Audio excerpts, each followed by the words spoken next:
সূচের শেষে একটি ছিদ্র থাকে যার দ্বারা আমরা এই সুতো পরাতে পারি, আর তারপর সূচের সাহায্যে এই সুতো দিয়ে বস্ত্র সেলাই করা যায়। কিন্তু যদি সুতোটা সোজা করে ধরা না হয় তাহলে সূচে কখনো এই সুতো পরানোই সম্ভব নয়।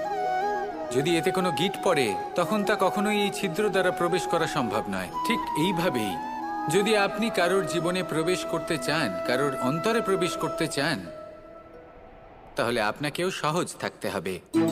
এতে কোনো গিঁট থাকলে চলবে না, অর্থাৎ মনে যাতে কোনো মালিন্য না থাকে, যেন কোনো কুচিন্তা না থাকে। যদি এসব থাকে তাহলে আপনি কখনো কারোর জীবনে প্রবেশ করতে পারবেন না। আর যদি কোনোভাবে আপনি প্রবেশ করেও যান তাহলে তার মনে ঘর করতে পারবেন না। নিজেকে এই সুতোর মতন করে তুলুন, সহজ। মনে যেন কোনো কুচিন্তা না থাকে, সবার প্রতি যেন সদ্ভাবনা থাকে, শুভ চিন্তা থাকে। এমনটা করতে থাকুন।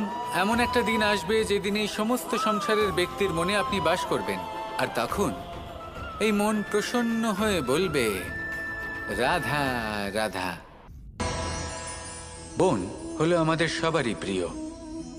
সেখানকার সৌন্দর্য, শান্তি, সেখানকার পরিবেশ আমাদের সকলের ভালো লাগে, এবং সেখান থেকে আমরা কাঠ পাই, যা সংসারে, আমাদের জীবনে আমাদের খুব সহায়ক হয়ে ওঠে। এর দ্বারা আমরা অনেক কিছুই প্রাপ্ত করতে পারি। অনেক বাদ্যযন্ত্র আমরা লাভ করতে পারি। এর অনেকভাবে প্রয়োগ সম্ভব। কিছু কাঠ অত্যন্ত সুগন্ধি হয় যা আমরা ঈশ্বরকে নিবেদন করি, যেমন চন্দন। এবার ভাবুন, একজন অসাবধানী ব্যক্তি, তার হাত থেকে ছোট্ট একটা আগুনের ফুলকি যদি সেখানে পড়ে তাহলে তা সমগ্র বনকে ভস্ম করে দিতে পারে। আর যখন এই আগুন ছড়িয়ে পড়ে তখন তা কাউকে রেহাই দেয় না। অন্য বৃক্ষকে নয়, পাতাকে নয়, ফলকে নয়, কাঁটাকে নয়, কাউকে নয়, পথে যাকে পায় তাকেই ভস্ম করে দেয়। এই ছোট্ট আগুনের ফুলকি। কিন্তু এই ছোট্ট আগুনের ফুলকি সবার আগে কাকে ভস্ম করে? সেই সকল ছোট ছোট শুকনো পাতা, সেই ছোট ছোট গাছের ডাল। ঠিক সেইভাবেই আপনার জীবনে একজন খারাপ ব্যক্তি এসে হয়তো আপনার সমগ্র জীবন ধ্বংস করে দিতে পারে। আর আপনার এই জীবনে এই ছোট ছোট শুকনো পাতা এবং এই ছোট ছোট শুকনো কাঠ আপনার ছোট ছোট স্বার্থ। আপনার স্বার্থের দ্বারা এই অশুভ ব্যক্তি আপনার মনে অশুভ আবেগ বাড়িয়ে তুলবে এবং আস্তে আস্তে আপনার জীবন শেষ করে দিতে পারে। তাই মনে রাখবেন, এই জীবন অমূল্য। আপনি হলেন অমূল্য। এই জীবন যাপন করুন, এবং এই জীবনের কাছে পৌঁছানোর দ্বার আর কোথাও নেই, আপনার কাছেই আছে। আপনার মনে, আপনার বিবেকে, আপনার দৃষ্টিভঙ্গিতে, আপনার ভাবনাতেই আছে। এই দ্বারকে খুলুন, জীবন সফল হবে আর ভালোবেসে বলবে, রাধা রাধা। এই সংসারে 3 ধরনের আবেগ অত্যন্ত গুরুত্বপূর্ণ, যা প্রত্যেক মানুষের জীবনে থাকে। প্রথমটা হলো আনন্দ, যা আমরা সবাই লাভ করতে চাই। দ্বিতীয় হলো ক্রোধ। এটা তখনই আসে যখন আমরা আমাদের উপর নিয়ন্ত্রণ হারাই বা কোনো পরিস্থিতি আমাদের প্রতিকূল হয়ে থাকে। তৃতীয় হলো দুঃখ। এই দুঃখ তখনই আসে যখন কোনো একটা পরিস্থিতি আমাদের মনের মতো হয় না, বা আমাদের প্রিয়জন আমাদের বুঝতে পারেন না। আমরা অমূল্য কিছু হারিয়ে ফেলি, তখন এই দুঃখ আমাদের হৃদয়ে আশ্রয় নেয়। এই 3 আবেগ হলো এমন যে আমাদের জীবনে আসতে এবং যেতে থাকবে। কিন্তু এই 3টি আবেগের বিষয়ে কোন কথাটা মনে রাখতে হবে সেটা শুনুন। যখনই আপনি আনন্দে থাকবেন, প্রতিশ্রুতি দেবেন না। কারণ যখন মানুষ আনন্দে থাকেন তখন তিনি নিজের বিবেক বোধ হারিয়ে ফেলেন। দ্বিতীয়ত, যখনই আপনি ক্রুদ্ধ হবেন, উত্তর দেবেন না। কারণ ক্রোধের বশে যে উত্তরই দেবেন সেটা শুভ হবে না। তৃতীয়ত, যখনই আপনি দুঃখী থাকবেন, কোনো সিদ্ধান্ত নেবেন না। তখন নিজের মনের ওপর, নিজের কর্মের ওপর, নিজের ওপর নিয়ন্ত্রণ রাখতে চেষ্টা করুন।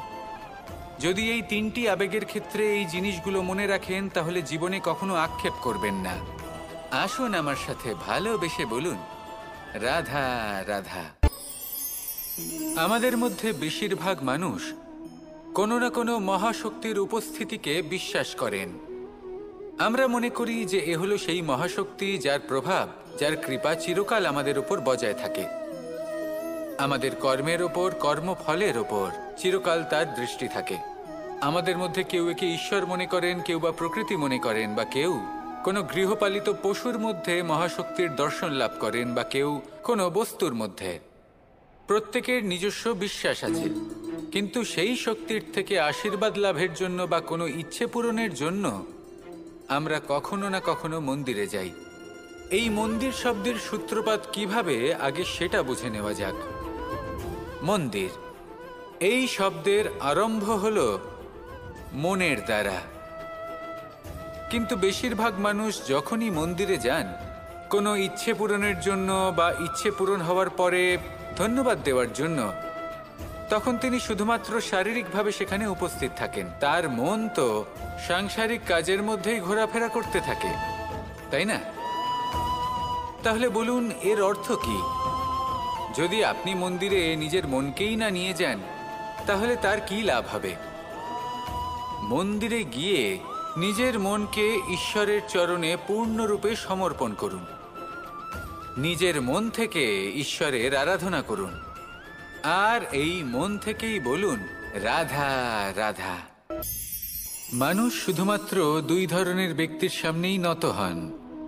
একজন হলেন তিনি যাকে তিনি সম্মান করেন, আর আরেকজন যাকে তিনি ভয় পান। এবার কোনো ব্যক্তি যদি আপনার সামনে নত হন, তাহলে তার পেছনের কারণ কি? আপনার প্রতি সম্মান নাকি আপনার প্রতি ভয়? সেটা আপনাকেই বুঝতে হবে। যদি আপনি এমন মনে করেন যে তাতে কি যায় আসে, ভয় হোক বা সম্মান, কেউ আমার সামনে নত তো হচ্ছেন, যদি এটা আপনার চিন্তা ভাবনা হয়, তাহলে আপনাকে মনে করিয়ে দিই, এই সময় বদলাতে বেশি সময় লাগে না। আজ যে ব্যক্তি আপনাকে দেখে ভয় পাচ্ছে, কাল এই ভয়ের সমাপ্তিও ঘটতে পারে। আবার এমনও হতে পারে যে তার কাছে অত্যাধিক শক্তি চলে এলো। অনেক কিছুই হতে পারে। তাই মনে রাখবেন, যে মাথা ভয়ের কারণে নত হয় তা সময় এলে সবার আগে বিরোধিতা করতে পারে, আর যে মাথা সম্মানের কারণে নত হয় আপনার জন্য নিজের শিরচ্ছেদও সে করতে পারে।